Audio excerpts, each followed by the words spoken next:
Run, river, run, run through the hills.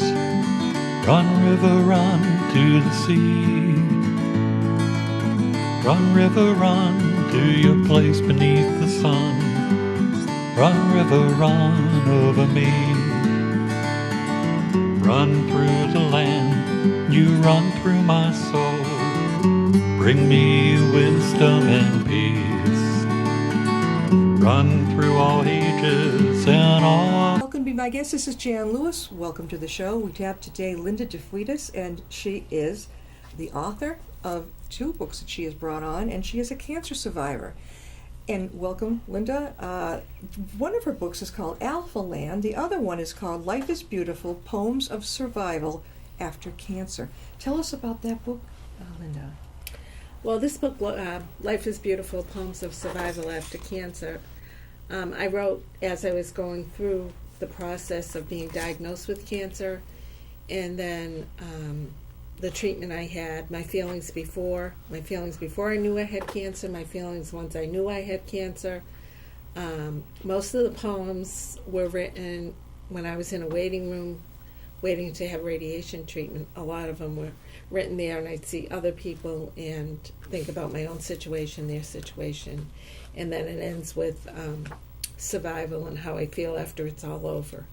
And you were sharing with me less your story of how it all started. Oh, it just all started with a regular mammogram.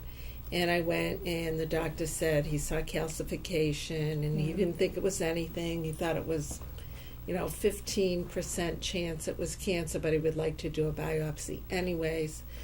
And because of where it was, you couldn't do it in the office. You had to have a surgical biopsy. So I did have the surgical biopsy in Worcester. And generally you find out after about a week what the results are. And it was a long time me finding out. And I did call and no one would tell me. So then I kind of thought something was up. And then the doctor's office called and he said, "Can you come in and bring someone with you?" So then I knew. And then you know. Yeah. A friend of mine went through Worcester too. She went through UMass. They were terrific. And she had one take removed, and then she had to go through the reconstruction type of thing. She feared needles more than anything. Well, I do think some of the pre-stuff was worse than the surgery. But I was very lucky. They found it at stage 1. I didn't have to have chemotherapy. I had to have radiation for 8 weeks every day. But I didn't lose my hair. That's the first thing the doctor said when I went. You're not going to lose your hair. You're not going to have chemotherapy. So, but I did have to have a second surgery. They go in and they remove cancer cells around the initial site. How about the lymph nodes too? Do they go? And they do. With me, they just took out. They call it the sentinel node, which feeds all the other nodes. They can tell if it's traveled, and it hadn't, so they took just that node out, one node. So you got hit with a ton of bricks, you went through with it, and here you are. I was lucky, much luckier than a lot of people. How many years ago was it? It was April 1st, was 14 years ago. Oh my, you really are out of it. This is terrific. So you actually wrote your poems, a lot of them, in the waiting room. Yes. I'm wondering if it was the one at UMass downstairs on... it was at... yes, it was at UMass. On B level, the lowest level, and they had... That's where I went for radiation. I remember that very well. They've since changed it around. At one point, they had a fish tank. Did they give you a diploma after it? I think they did, now that you say that. Congratulations. Yeah, I remember getting that. I remember that very well.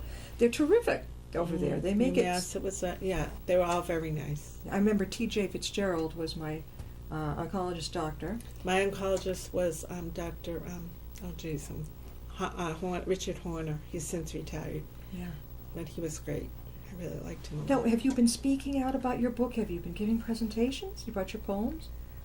No, just to people I know. I'm in a writing group, Sutton Writing Group, so I've talked to the writing group about them and, shared them with them. Some people bought it, and, family members. I also have family members in here who helped me during the course of my treatment, and like a brother came with me, a sister came with me, and stuff like that. Do you have any favorite poems in there you'd like to read to us? I don't know if I have Go a favorite. for it. Yeah, sure. I don't know if I have a favorite, to be honest. With the first one you wrote in the waiting room, would that be one of the... Well, Sightings. This is about a girl that I saw when I was waiting in the waiting room. It's called Sightings. Want me to just Go read it? ahead, yeah. Small girl, perky, seems energetic, just sitting there. Watching a TV ad for easing wrinkles. She says, "I'd take wrinkles. I wish that's all I had to worry about." Sitting beside her, a woman I overhear, given 6, now 18 months with radiation to live. "I was angry," she says vehemently. Doesn't like the chemo needle. Miss Perky consoles, knowingly. "But you've got your hair." "Yes," the woman says. "It doesn't matter anyway." Losing hair, she means. I learn Miss Perky's cancer now in her spine. Cancer caught too late in her breast. Had metastasized through my body, she says. Need earlier mammograms, I think. She's young. The woman asked, agreeing, "You're young. How old?" 38. Oh, So young to fight. One day at a time, she says. Cancer, its own camaraderie, I think. Looking at life a new way. 2 great kids, a husband keep me going, she says. Blessed but not blessed, I think. Life cut short, unfair. Life unclear. boy. Then you did that just waiting for a short time in a waiting room? Yeah. You're very talented. And you get right to the heart of it. Well, it's just what happened and what I saw and what I felt when I saw her. And Do you have Just- one that's on the other side that's joyful when it was over? okay, How many weeks did you have to go for radiation? 8 weeks, but it was like 5 days a week, Monday yeah, through Mine Friday. was 7 weeks, 5 days. Yeah, I remember that. We're talking with Linda DeFeudis, and she is DeFeudis. I'll get this. She is a cancer survivor and an author, and she's reading us poems from one of her books that she was writing her poems in before. She just read one in the waiting room from before she went in for her radiation. And now we're trying to catch up with one that was more on the joyful side when it was all over. Is there one? Yeah, I'm just okay. How long has this book been out, Linda? Well, just since about 1.5 years. Well, it's still very young. Mhm. Yeah, definitely. Go ahead. This is the 2nd anniversary of having cancer, and it's called Second Anniversary. The second year after I didn't have it anymore. Oh, well, there's a sad part in there. Maybe I don't That's all want- right. No, that's okay. It's honesty. Okay.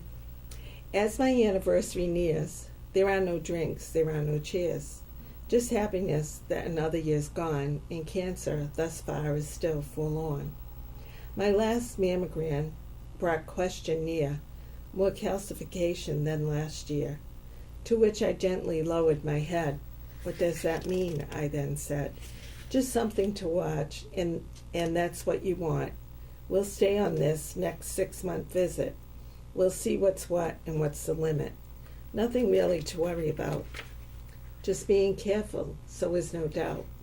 Easy for her to say, I thought, not her breast that may be not. I don't worry though. To me no use. What will be, and time will tell. And until that time, I'll live life well. Boy, does that say it all. You are great. No, thank Are you. very good. How can people get a copy of your book? Well, there's 2 ways. You can go on Amazon.com. It's on there, and you can get a copy there. What's the name of it? What's the title? The name is Life is Beautiful, Poems of Survival, Mhm. After Cancer by Linda DeFeudis.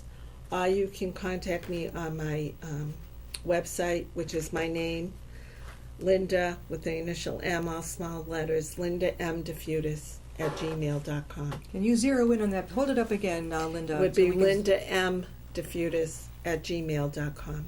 Linda, do you recommend that people do this? A lot of the girls do this while they're in waiting. Seriously, in waiting rooms. I doodle or do puzzles, but Well, I think to me, I find writing poetry to be therapeutic, not just about myself, but about other people about situations. Like I had a friend who died tragically of Huntington's disease, and I knew nothing about that disease. And, I just wrote my feelings about how she died, unfair and this and that. And I think it's a good way to get your feelings out, and rather than dwell on them and be sad about them, it's kind of a way to, for me anyways, it's a release. So I think everyone's different, but it works that way for me. Yeah, some people write, some people draw. Yeah. Now, she And has draw, another too. book, too. Now, this one is called... This one is more happy. This is for the kids, right? This is for children that are just learning to read, I would say. Anywhere from like 4 years old to, kindergarten, and, they start to read in first grade. So this they could use up to the first grade, say from 4 years old to 6 years old, I would say. And it's called Alphaland, a story about the short vowel sounds, again by me, Linda DeFeudis. And it's really self-explanatory. I'll have to read it. And the short vowel sounds are A, E, I, O, U. Those are the letter names, but each letter has a different sound. Can you hold up the cover again so that we can see? It's adorable. Did you design it yourself? No, actually, Lisa Shea found the cover design. I love it. And what age group do you think that goes for? I think it's from 4 to 6 year olds, 4 to 7 year olds. What made you decide to do a children's book? Oh, well, it's very funny. I'm in the Sutton Writing Group, and you're really supposed to have something to read every time you go, or something you're working on. And I hadn't done anything, and I said, I remember when I was in college, and I was an elementary ed major, kindergarten to 8th grade, and I said, I remember writing a lesson about the short vowel sounds, and I bet I have that in my notebook downstairs in the basement. So I went and found my old student teaching notebook, and I found the lesson, and I read the lesson to Lisa, and she said, you've got to make that into a book. So it's not exactly like the lesson, but it grew out of that lesson plan for second graders. That had to be fun to do. Yeah, it was fun. It was, reminiscent also. How can people get a hold of this book? Same thing? Same thing, Amazon.com, or my web, can contact me, lindamdefeudis@gmail.com. Linda, how do you... It's LINDAFEUDIS. LINDADEFEUDIS. Yeah. That's a beautiful last name, by the way. Is that Greek? I would think so. My Greek art professor goes, oh, no, not Greek. No. Because I said a lot of people think it's Greek. She goes, not Greek. It's Italian.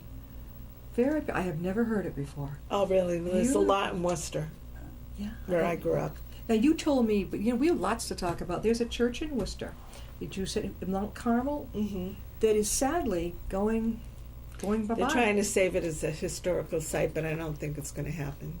You think they might not be able to do that? No, I don't think it's going to happen.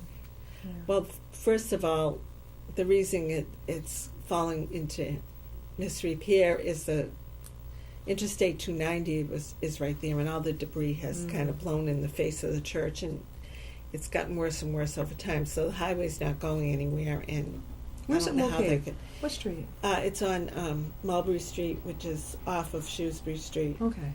All right. Now, At the end of Shrewsbury Street, right before you go under the bridge to downtown Worcester. it's sad when we see the old buildings go. I mean, I don't it's remember. like 100 years old. Did you grow up in Worcester? Yes. Oh, see, I didn't. I grew up in Wilbraham. So you've seen, not a lot, you're still pretty young, so you've seen a lot of changes. Oh, yeah. What do you think of the changes? Some The good? church? Well, my the other story ones. about the church goes all into the changes from when I was a kid and everyone dressed up for church, and it was very mystical. It was kind of dark, and you had your own missals. It was in Latin, and it was very pious, and you had to wear a hat, and you dressed up. And then they got, you don't have to wear a hat. You can wear a mantilla, came into scene, and those were like little lace kerchiefs up to here. And then if someone forgot their mantilla, they would just bobby pin a tissue on their head. So then the hats went away, and then the church that I grew up in, this church had a beautiful marble altar. Beautiful. Marble all across, marble pillars. All of a sudden they just got rid of it.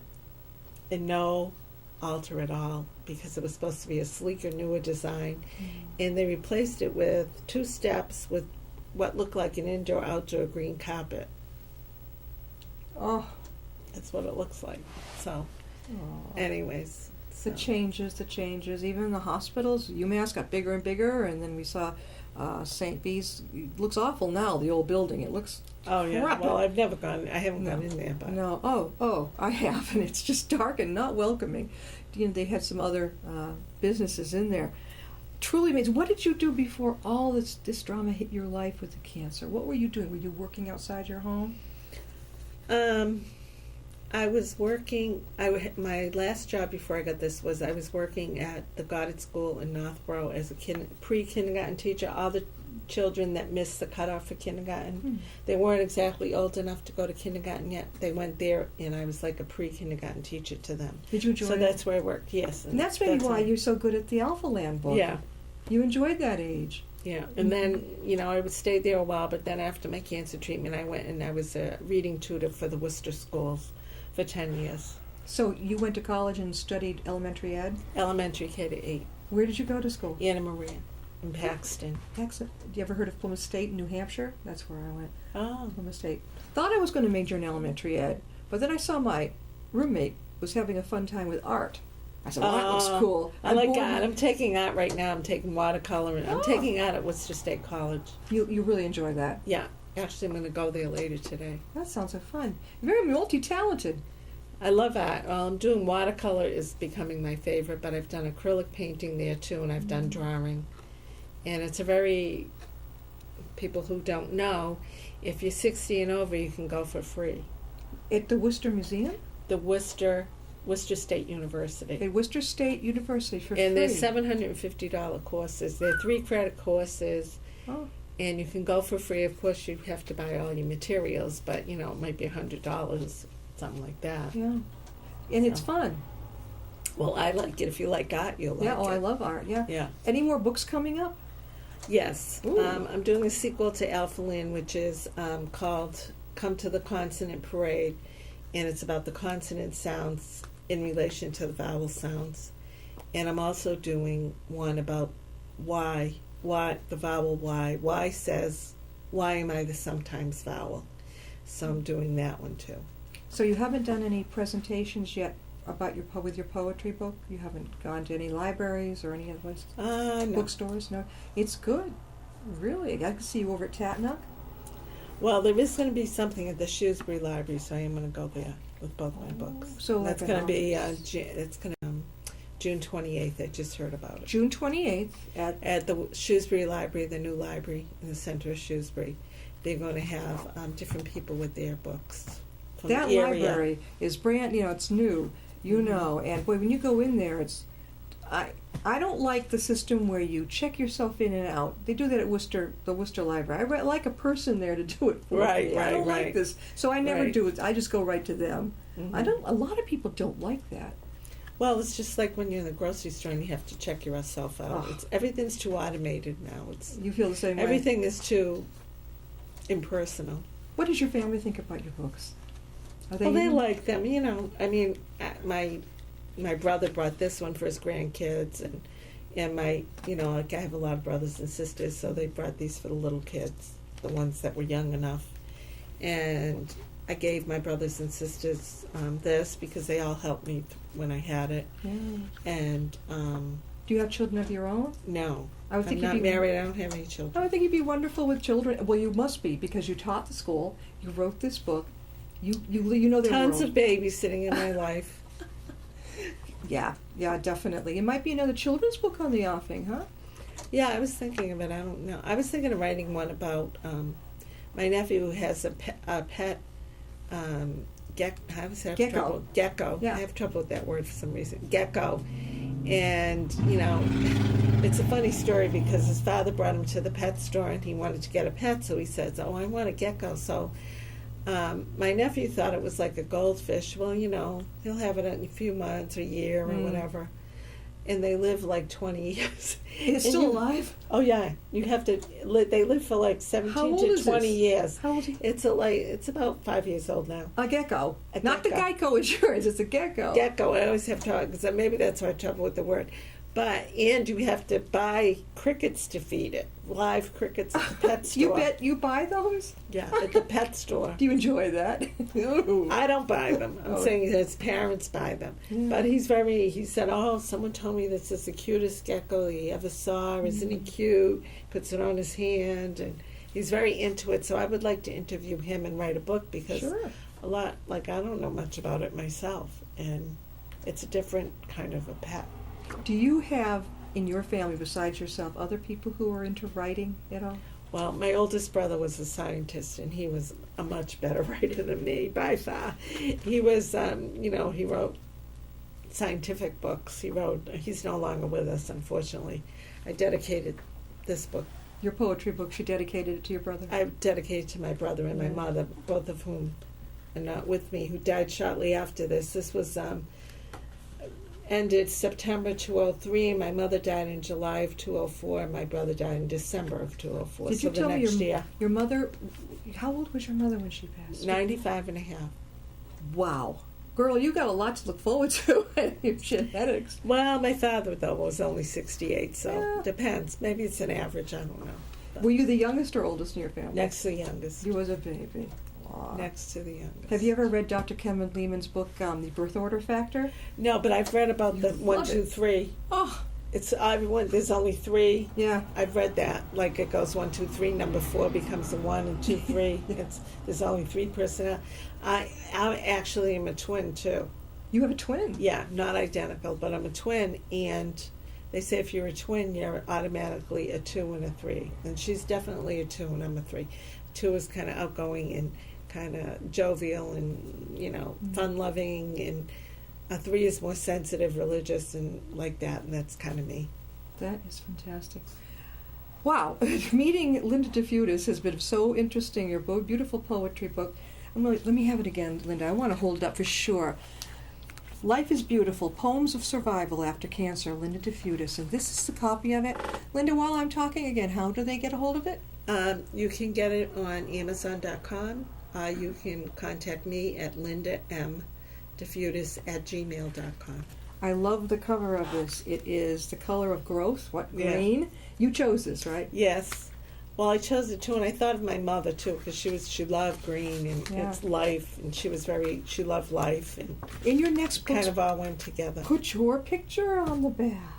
Oh, really? Yes, because I always advise when I help an author, I say, right, put your picture. When I write the memoir of somebody, I said, wouldn't it be a great idea if on the back of it we have a picture of you too on your back cover with a little quick write-up about you. So when I read a There book, is a little quick write-up about me in when there. I read a book, I have a tendency to flip it over That's to true. see if or look in the back inside to see if I see a picture of the author. Oh, and then I can. It's funny you say that because your voice and on the phone, I had a different image of you. I thought you would have short dark hair. I don't know why. Well, nope. No, I was the lighter side of the family. So this has been a lot of fun, and again, let me see the other book too. This is so great. Oh, Alphaland, and it's for children. A short story about short vowel sounds. Paul, if you can get reading on this one. And it was the age group you think would be. Anywhere from 4 to 7, I would say. And you were a teacher in basically like preschool.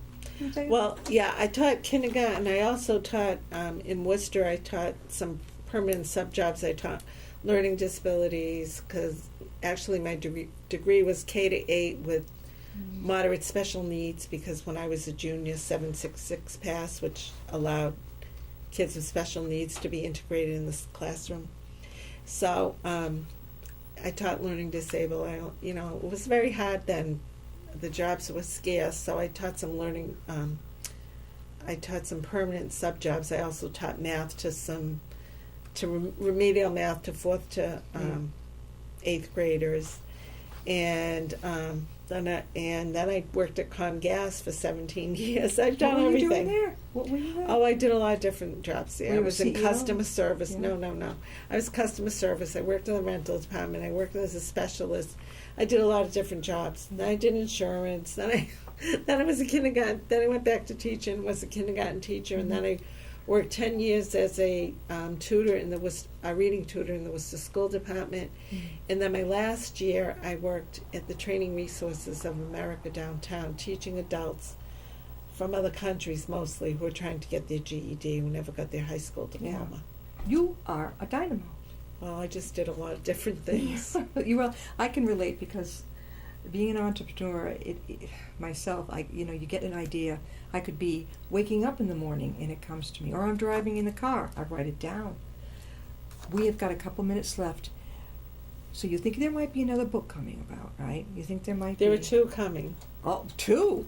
Oh my gosh. Why says why am I the sometimes foul, and Come to the Consonant Parade. So those 2 are in the works right now. Any more poetry books? I don't know. Well, they're good. I did write a series of poems about my friend who died of Huntington's disease, and I was going to put it into a book, but her daughter said her mother was very private and wouldn't want that. And then I was going to do it kind of, not putting her name, but still I felt bad about it, so I don't want to do that.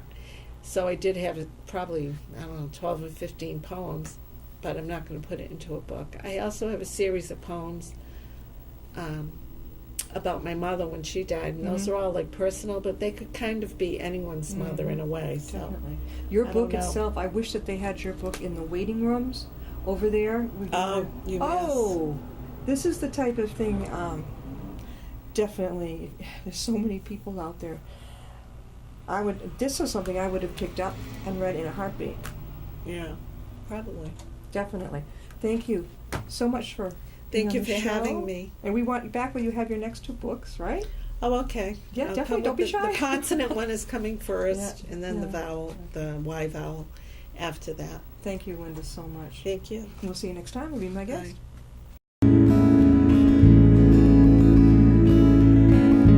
Riding on a shooting star, heading out toward a dream. Tomorrow's even closer than it seems.